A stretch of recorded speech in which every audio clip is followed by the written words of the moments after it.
میں اکبر الہ آبادی کے 4 مصرے آپ کی خدمت میں پیش کرتا ہوں۔ اس میں مادیت اور روحانیت دونوں کا تذکرہ ہو گیا ہے۔ اکبر الہ آبادی نے کہا تھا، تم شوق سے کالج میں پھلو، پارک میں پھولو، جائز ہے غبارے میں اڑو، چرخ میں جھولو، پر ایک سخن بندہ عاجز کا رہے یار، اللہ کو اور اپنی حقیقت کو۔ اس سے پہلے کہ میں پیر و مرشد کی بارگاہ میں التجا کروں کہ آپ دعائیہ کلمات کے ذریعے سے اس محفل کا اختتام کریں، میں چاہوں گا کہ ہمارے بیچ اسلامیات کی انسائکلوپیڈیا ہمارے استاد، بلکہ ہم میں سے بیشتر لوگوں کے استاد پروفیسر اختر الواسع صاحب موجود ہیں، جنہوں نے ہمیشہ صوفی سنتوں کے راستے پر ہی لوگوں کو بلایا ہے، اور جامعہ ملیہ اسلامیہ میں آپ کی پوری زندگی اور آپ کی پوری خدمت اس بات کی عبارت رہی ہے کہ جب بھی کوئی آدمی ہم جیسا پریشان ان کے پاس پہنچا تو کبھی اس کو مایوس نہیں کیا۔ یہی صوفیہ کا طریق ہے اور یہی صوفیہ کا راستہ ہے۔ میں آپ سے التجا کروں گا کہ آپ آئیں اور چند کلمات پیش کریں پروفیسر اختر الواسع صاحب۔ آپ نے صد احترام ابو میاں صاحب، میرے دوست قمر آغا صاحب، احمد جاوید صاحب،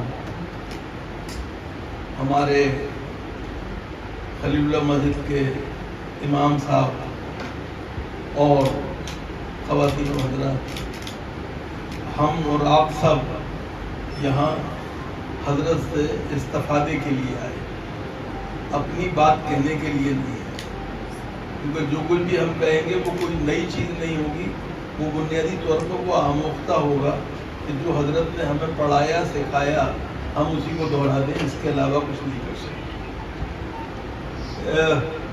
اتفاق سے الہ آباد سے آپ کا تعلق، قمر آغا کا تعلق، تو الہ آبادی کے حوالے سے میں اکبر الہ آبادی کے 4 مصرے آپ کی خدمت میں پیش کرتا ہوں۔ اس میں مادیت اور روحانیت دونوں کا تذکرہ ہو گیا ہے۔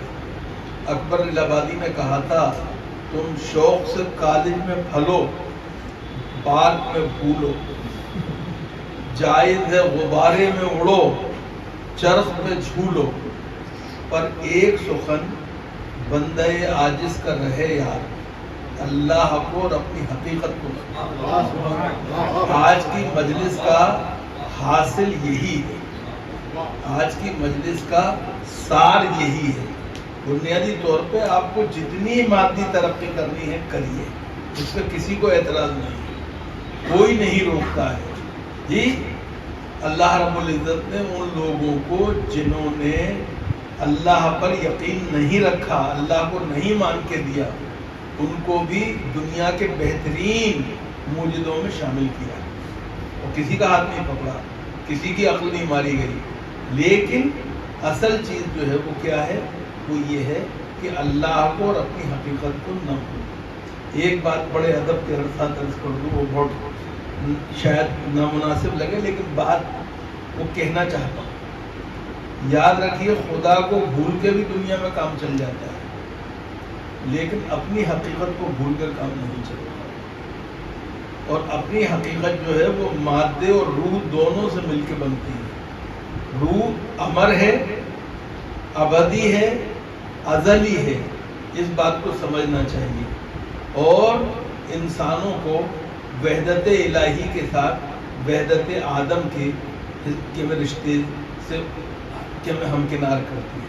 تو ہمیں بنیادی طور پہ اس رشتے کو پکڑنا چاہیے، اس رشتے کو کام میں لانا چاہیے جو کہ ہمیں اللہ کے سامنے بھی اور اس کے بندوں کے سامنے بھی سرخرو بنائے، اور وہی راستہ بنیادی طور پہ روح کا راستہ ہے، وہی اپنے آپ کو جاننے کا اور اپنے خدا تک پہنچنے کا راستہ ہے۔ اللہ تعالیٰ ہمیں اس کی توفیق فرمائے، عطا فرمائے، اور میں آپ سب سے چاہوں گا کہ آپ سب اس دعا میں شامل ہوں کہ حضرت شیخ کا جو سایہ ہے اور علمی اور دینی اور روحانی رہنمائی ہے وہ تعدیر جاری رہے، آپ کے سر، ہمارے سروں پہ آپ کا سایہ رہے، اور ہم آپ سے اکتساب فیض کرتے رہیں.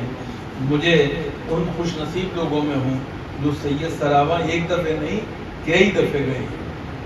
اور بنیادی طور پہ جس طرح سے آپ علمی کام کر رہے ہیں، جس طرح سے آپ مدرسہ چلا رہے ہیں، جس طرح سے آپ تحقیق کرا رہے ہیں، جس طرح سے آپ بنیادی طور پر جو ہماری ادبی، علمی، روحانی صحافت ہے اس کو فروغ دے رہے ہیں، اسی سے پتہ چلتا ہے. اور کہتے ہیں کہ صوفیاء چشت جو ہیں ان کی خانقاہ میں ایک بات پہ عمل ہوتا تھا کہ جب کوئی جاتا تھا تو اس سے اس کا نام نہیں پوچھتے تھے، اس کی مذہب نہیں پوچھتے تھے، اس کی ذات نہیں پوچھتے تھے، اس سے کھانے کے لیے پوچھتے تھے. تو خانقاہ سراواں جو ہے وہ بنیادی طور پہ اسی سلسلے کی توسیع ہے. اس لیے ہم سب آپ کے عقیدت مند ہیں. اور آپ معاف کیجیے گا، آپ کی زندہ کرامت بھی میں آج بتاتا چلوں. آپ کی زندہ کرامت یہ ہے کہ میرے جیسے لوگ تو آپ کے عقیدت مند ہیں، کوئی خاص بات نہیں ہے، لیکن ایک اہل حدیث غیر مقلد جس کا نام محمد احمد ہے وہ بھی آپ کا مرید ہے.